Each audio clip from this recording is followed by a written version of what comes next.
So I'm very excited. I wouldn't want to be in any other continent.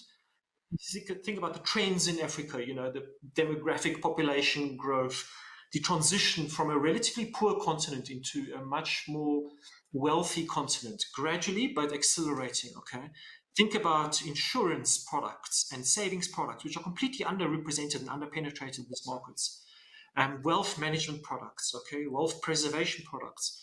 It gives us a great opportunity to continue to deliver to our shareholders.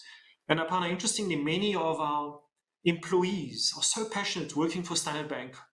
And when they hear about our purpose, Africa is our home, we drive our growth, they just want to work for Standard Bank because they see that being a real meaning to their life of driving a continent's growth. And the biggest bank in Africa, of course, we are doing that.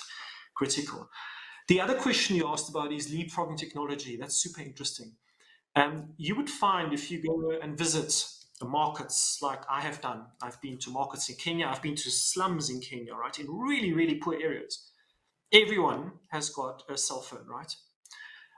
Many of them are cheaper smartphones, and some of them are what we call USSD enabled, so you can punch in a code and you can transact on these phones.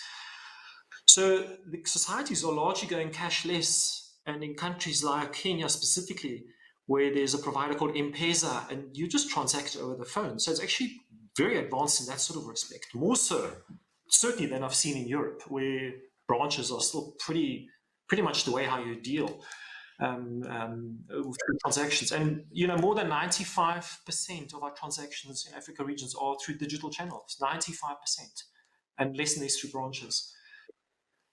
So absolutely, the cell phone has leapfrogged certainly landlines and many other technological innovations. And the cell phone penetration levels are very deep. So that is a great opportunity for us to provide innovative products on the cell phone.